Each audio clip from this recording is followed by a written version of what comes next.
Cicero's second Philippic, chapter 90. In this chapter, Cicero draws a contrast between Antony's behaviour at the Senate meeting on the 17th of March, when he displayed a conciliatory attitude towards the conspirators and agreed to the amnesty for the assassins which Cicero proposed, thereby preventing civil war from instantly breaking out, and his subsequent behaviour. Cicero not only mentions Antony's behaviour in the more immediate aftermath of Caesar's death, including at his funeral on March the 20th, but also his response to Cicero's first Philippic, which was designed to alienate Antony from his supporters, and which Cicero had delivered on the 2nd of September.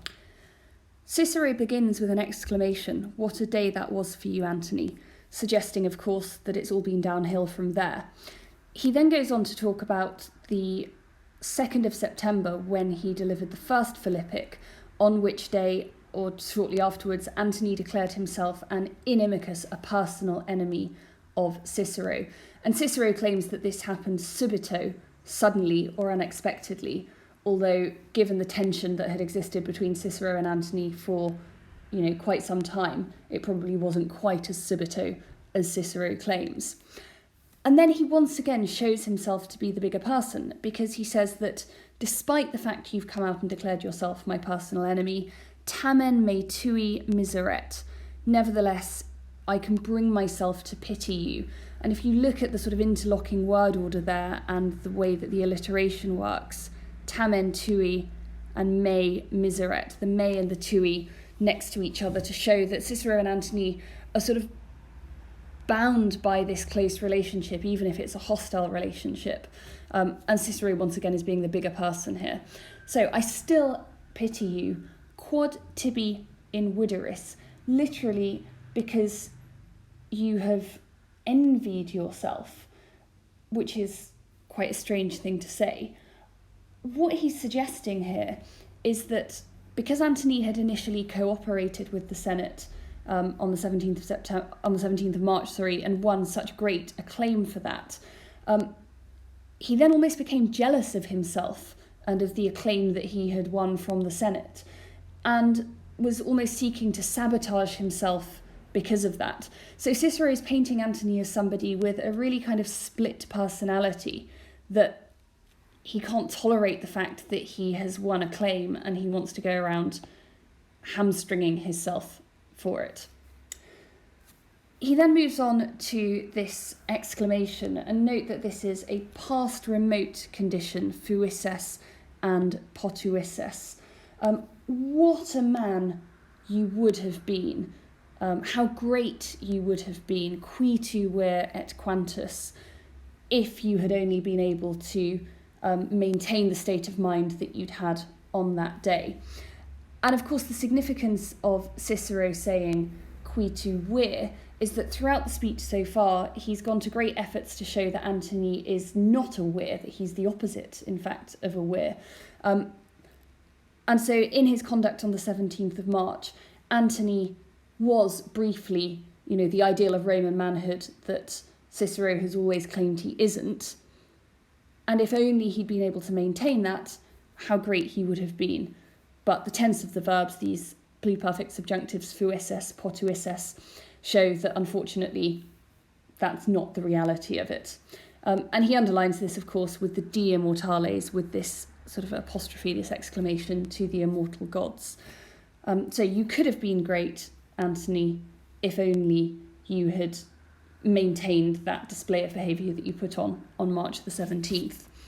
And he says, if you'd been able to do that, pacem, note the emphatic placement of pacem haberamus, we would have peace. Think about a couple of chapters ago when he talked about the fact that Antony hated the light and was an enemy of peace. Actually here he's saying to Antony, you could have brought peace about, and this is what every good Roman should want for the Republic, peace, but you didn't. So we would now have peace. Quae erat facta, which was brokered on that day, the 17th, per obsidem puerum nobilem, through a hostage. A noble young man, a noble boy, the grandson of Marcus Bambalio. Now, the person that he's referring to is Antony's own son, Marcus Antonius Antyllus, who was about 2 years old at this time and who had been handed over as a hostage on the 17th of March. Why does he refer to him then as the grandson of Marcus Bambalio?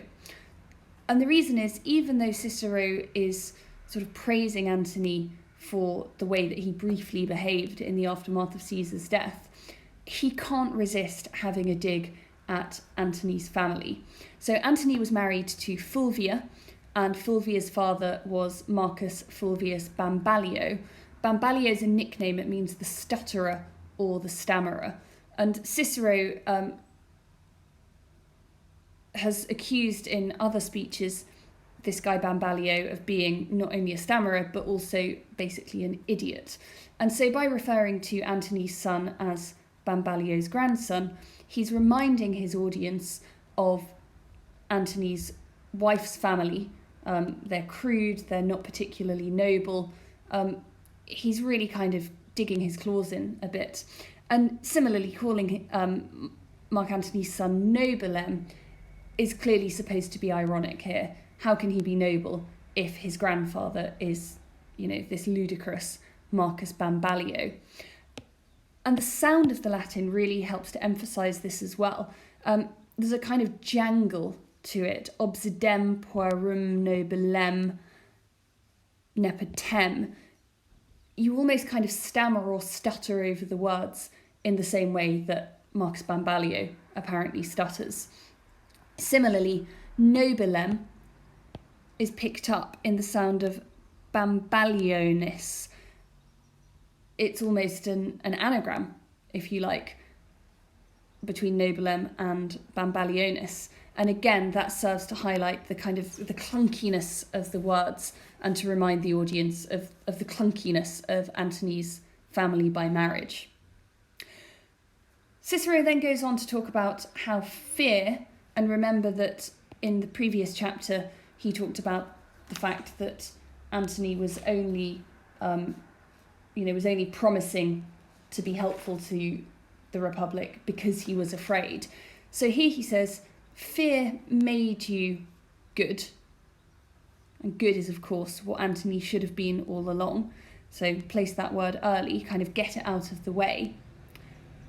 But fear isn't a long-term teacher of duty.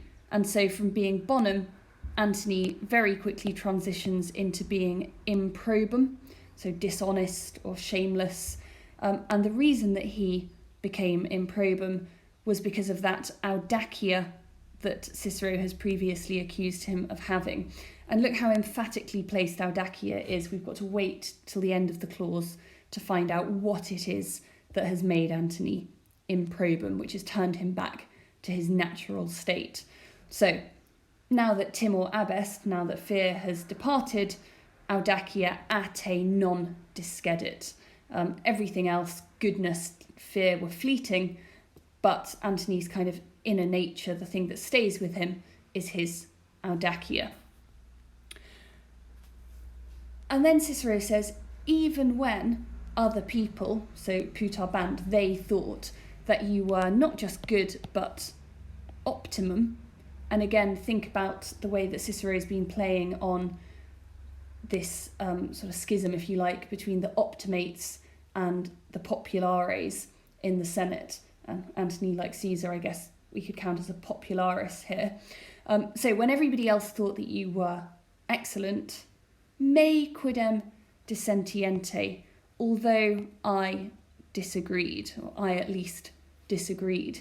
So again, Cicero is painting himself as the only person who's been able to see the truth of the matter all along. So even when other people were briefly fooled by Antony's goodness, Cicero knew the truth.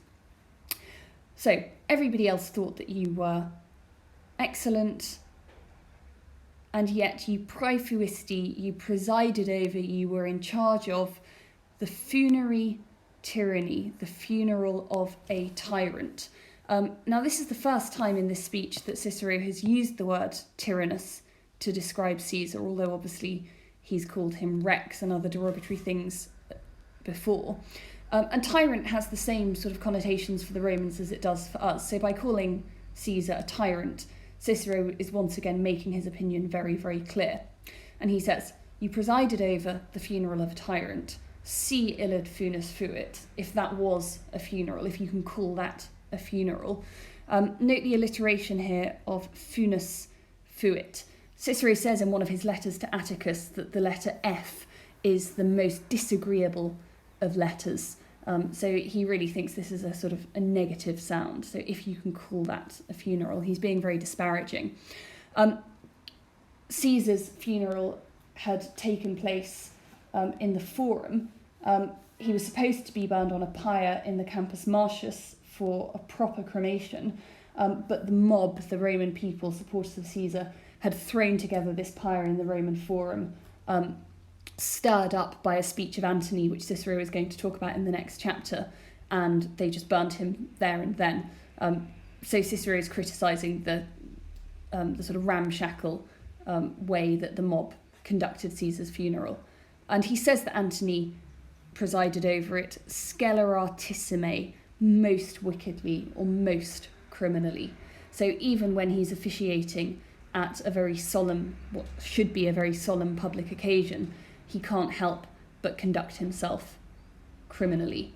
So the picture of Antony that he's creating here, even when he gives him credit for the good things that he's done, such as helping to broker a deal on the 17th of March, handing over his son as a hostage, trying to conduct Caesar's funeral, all of those things he undermines by talking about Antony's timor, the fact that he's motivated by fear, the fact that his true nature, his audacia, very quickly shows itself by having a swipe at Antony's family, Marcus Bambalio, and then saying that his conduct overall was most criminal.